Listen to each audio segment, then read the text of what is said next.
Olá pessoal, de volta ao canal E-Concurseiro. A aula de hoje é para dar continuidade ao estudo do Poder Legislativo. Então nós vamos tratar hoje dos artigos 49, 50, 51 e 52 da Constituição Federal. Então primeiro nós vamos falar do artigo 49, que trata das competências exclusivas do Congresso Nacional, o artigo 51, que trata das competências privativas da Câmara dos Deputados, e o artigo 52, que trata das competências privativas do Senado Federal.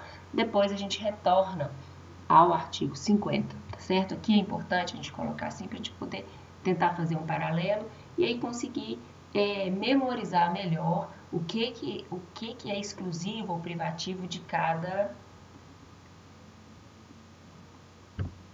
uma delas, ok?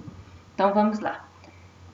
O Congresso Nacional, então, é que resolve sobre tratados, acordos ou atos internacionais que acarretem encargos ou compromissos gravosos ao patrimônio nacional, que autoriza o presidente da República a declarar guerra, celebrar paz, permitir que forças estrangeiras transitem pelo território nacional ou nele permaneçam temporariamente.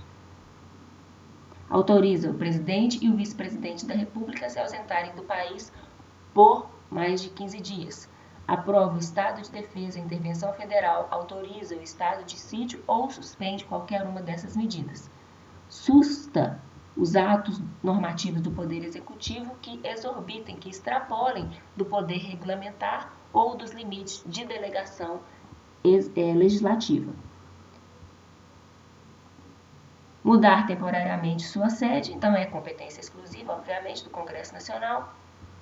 Fixar idêntico subsídio para os deputados e senadores, fixar os subsídios do presidente e do vice-presidente da República e também dos ministros de Estado, julgar anualmente as contas prestadas pelo presidente da República e apreciar os relatórios sobre a execução dos planos de governo, fiscalizar e controlar diretamente ou por qualquer de suas casas atos do Poder Executivo, incluídos os da administração indireta, zelar pela preservação de sua competência legislativa em face da atribuição normativa de outros poderes, apreciar os atos de concessão, renovação de concessão de emissoras de rádio e televisão, escolher 2/3 dos membros do Tribunal de Contas da União, aprovar iniciativas do Poder Executivo referentes a atividades nucleares, autorizar referendo, convocar plebiscito, autorizar em terras indígenas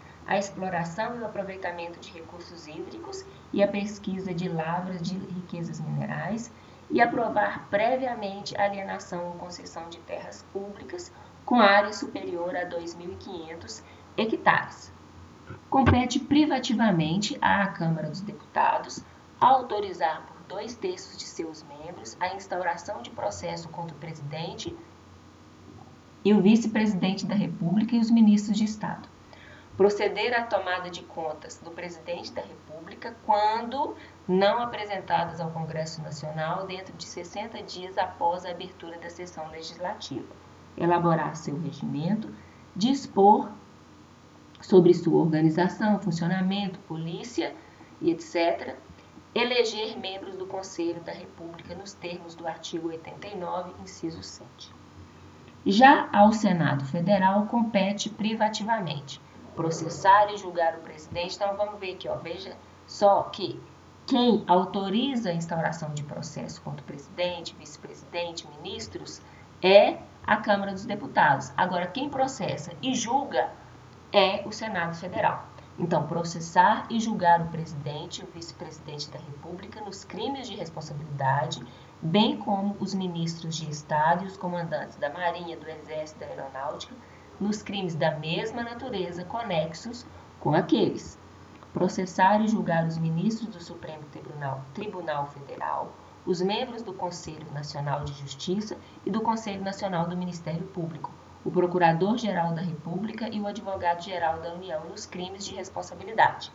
Aprovar a escolha de magistrados, ministros do Tribunal de Contas da União indicados pelo Presidente da República, governador de território, presidente e diretores do Banco Central, Procurador-Geral da República, titulares de outros cargos que a lei determinar.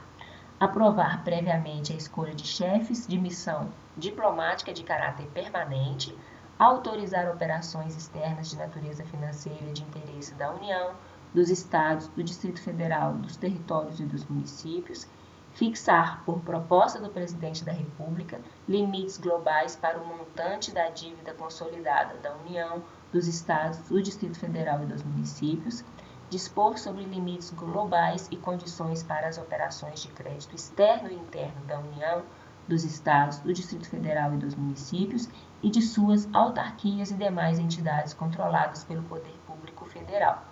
Dispor sobre limites e condições para a concessão de garantia da União em operações de crédito externo e interno.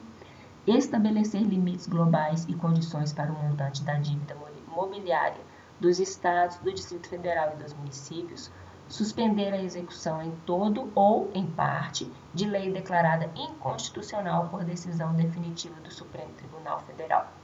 Aprovar por maioria absoluta e por voto secreto a exoneração de ofício do Procurador-Geral da República antes do término de seu mandato, elaborar seu regimento interno, dispor sobre sua organização, funcionamento, polícia, etc., eleger membros do Conselho da República nos termos do artigo 89, inciso 7, avaliar periodicamente a funcionalidade do sistema tributário nacional em sua estrutura e seus componentes e o desempenho de administrações tributárias da União, dos Estados, do Distrito Federal e dos municípios. O artigo 50 diz que a Câmara dos Deputados e o Senado Federal, ou qualquer de suas comissões, poderão convocar ministro de Estado ou quaisquer titulares de órgãos diretamente subordinados à Presidência da República para prestarem pessoalmente informações sobre assunto previamente determinado, importando o crime de responsabilidade à ausência sem justificação adequada. Os ministros de Estado poderão comparecer ao Senado Federal, à Câmara dos Deputados ou qualquer de suas comissões, por sua iniciativa e mediante entendimentos com a respectiva mesa, para expor assuntos de relevância de seu ministério. As mesas da Câmara dos Deputados e do Senado Federal poderão encaminhar pedidos escritos de informações a ministros de Estado ou qualquer das pessoas referidas no caput desse artigo, importando em crime de responsabilidade a recusa ou o não atendimento no prazo de 30 dias, bem como a prestação de informações falsas. Ficamos por aqui, até a próxima aula.